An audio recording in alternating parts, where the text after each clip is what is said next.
আমরা জীবনে এমন পরিস্থিতিতে পড়তে পারি যখন আমরা শুধু আমাদের সামনের সমস্যাগুলোর দিকেই তাকাবো। আল্লাহ বলেন, লাকাদ খালাকনাল ইনসানা ফি কাবাদ। আল্লাহ মানুষকে সমস্যা, চাপ, হতাশা, উদ্বেগের মধ্যে নিমজ্জিত করেই সৃষ্টি করেছেন। আমাদের চারপাশ সমস্যায় পরিপূর্ণ। আর যখন আমরা এরকম সমস্যায় পড়ি, তখন আমাদের সম্মুখের নেতিবাচক বিষয়গুলো নিয়ে আমরা আচ্ছন্ন হয়ে পড়ি। ঠিক সে সময় কৃতজ্ঞ হওয়ার মতো কোনো কিছু আমরা খুঁজেই পাই না। এটা অসম্ভব হয়ে পড়ে। নেতিবাচক বিষয়গুলো নিয়ে আচ্ছন্ন থেকে একই সময়ে আপনার পক্ষে কৃতজ্ঞ হওয়া একেবারে অসম্ভব।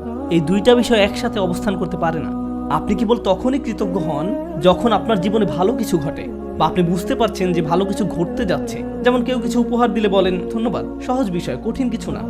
তো লুকমান আলাইহিস সালাম সবসময় নিজেকে এভাবে বুঝাতেন যে আমার চারপাশের পরিবেশ পরিস্থিতি যাই হোক না কেন, আমাকে আমার জীবনের দিকে তাকিয়ে দেখতে হবে এই মুহূর্তে আমি কোন জিনিসের জন্য কৃতজ্ঞ থাকব।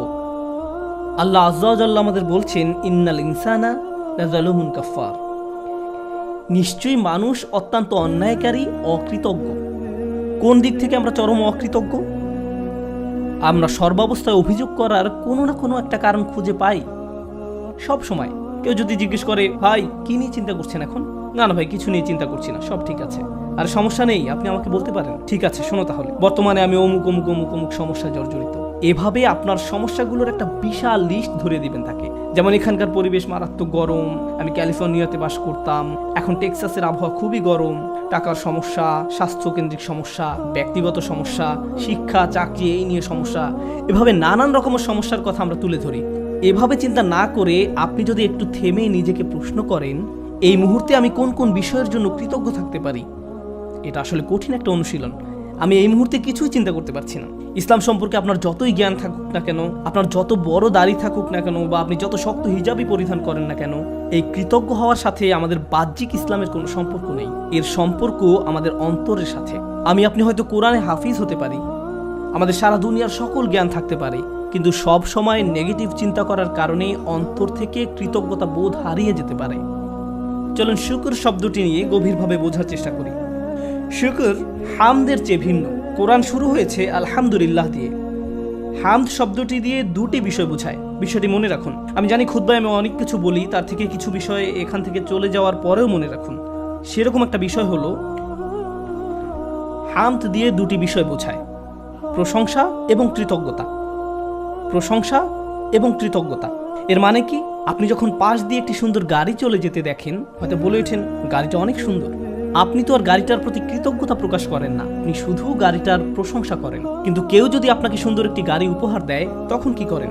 তাকে বলেন থ্যাংক ইউ। এর নাম কৃতজ্ঞতা। কখনো কখনো আপনি কৃতজ্ঞ হওয়া ছাড়াও প্রশংসা করতে পারেন, আবার কখনো কখনো আপনি প্রশংসা না করেই কৃতজ্ঞতা প্রকাশ করতে পারেন। এরকমও ঘটে। যেমন ইব্রাহিম আলাইহিস সালাম তার পিতার প্রতি কৃতজ্ঞ ছিলেন, যেহেতু তার পিতা তাকে বড় করেছেন, কিন্তু তার বাবার প্রশংসা করতে যাবেন না, কেননা তার বাবা মূর্তি তৈরি করতেন। প্রশংসা না করেই তার প্রতি কৃতজ্ঞ থাকতে পারেন। মুসা আলাইহিস সালাম ফেরাউনের প্রতি কৃতজ্ঞ ছিলেন, যেহেতু ফেরাউনের ঘরে তিনি বড় হয়েছেন, কিন্তু তার মানে এই নয় যে তিনি ফেরাউনের প্রশংসা করতে যাবেন। যেমন কখনো কাউকে যদি ধন্যবাদ জানান, সে চায় আপনি তার প্রশংসাও করবেন, কিন্তু আল্লাহর সাথে ব্যাপারটা ভিন্ন। আল্লাহর সাথে প্রশংসা এবং কৃতজ্ঞতা সবসময় একত্রে ব্যবহৃত হয়। কিন্তু আজকের আলোচ্য আয়াতগুলো আসলে প্রশংসা সম্পর্কে নয়, কারণ এখানে আনিহমাদ লিল্লাহ বলা হয়নি। খেয়াল করেছেন তো? এখানে বলা হয়েছে আনিশকুর লিল্লাহ, শুধু কৃতজ্ঞতা, জাস্ট কৃতজ্ঞ হওয়া। আমরা আল্লাহর প্রশংসার দিকে যাচ্ছি না। যখন কৃতজ্ঞতা এবং প্রশংসা একত্রিত হয়, তখন আমরা বলি হামদ। এটা আসলে হামদের পূর্বের ধারণা।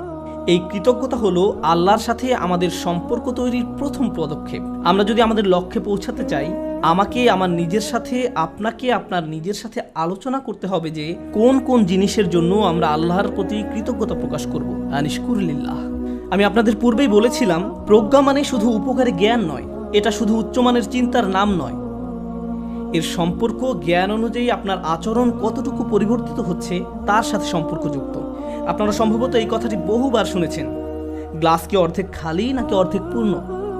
যে সবসময় আল্লাহর প্রশংসা করে, সে অর্ধেক পানি পেয়েই আল্লাহর প্রশংসা করবে। আর যে অকৃতজ্ঞ, সে বলবে গ্লাসটি কেন পরিপূর্ণ না, পানি কেন ঠান্ডা নয়, কেন এই রুমটি এত গরম। অসম্পূর্ণতা নিয়ে সব অভিযোগ। যে আল্লাহর প্রতি কৃতজ্ঞ নয়, তার মনোভঙ্গি এমনই, সে এমন আচরণই রপ্ত করে। তারপর আল্লাহ বলেন, তিনি বলেন ওমা ইয়াশকুর ফা ইন্নামা ইয়াশকুরু লিনাফসিহি, যে কৃতজ্ঞতা প্রকাশ করে, অর্থাৎ শুধু লোকমান আলাইহিস সালাম নয়, যে কেউ কৃতজ্ঞতা প্রকাশ করে সে তা নিজের কল্যাণেই করে।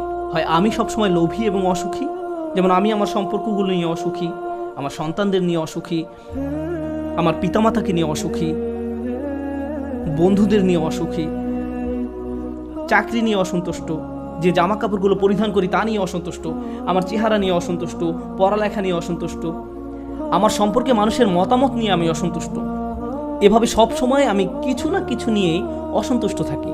আমি এমনই। আপনার অবস্থা যদি এমন হয়, আপনি সারাক্ষণ যদি বিভিন্ন জিনিস কামনা করতে থাকেন, এই আয়াতটি আমাদের শিক্ষা দিচ্ছে যে আপনি এর মাধ্যমে আসলে নিজেকেই কষ্ট দিচ্ছেন। আপনি নেগেটিভ চিন্তার মাঝে নিজেকে ডুবিয়ে রাখছেন, আর এটা আপনাকে অসার, নিস্তেজ বানিয়ে ফেলছে। প্রকৃতপক্ষে কৃতজ্ঞতার জিন্দেগি পরিত্রাণ নিয়ে আসে। এটা আপনাকে নেগেটিভ চিন্তা থেকে মুক্তি দান করে, ফলে আপনি অনেক বেশি কর্মক্ষম থাকেন, সক্রিয় থাকেন। কৃতজ্ঞতা আপনাকে মানসিক শক্তি দান করে, আশাবাদী করে তোলে, উজ্জীবিত করে তোলে। আপনি এমন সব কাজ করতে পারেন যা অন্যথায় সম্ভব হতো না।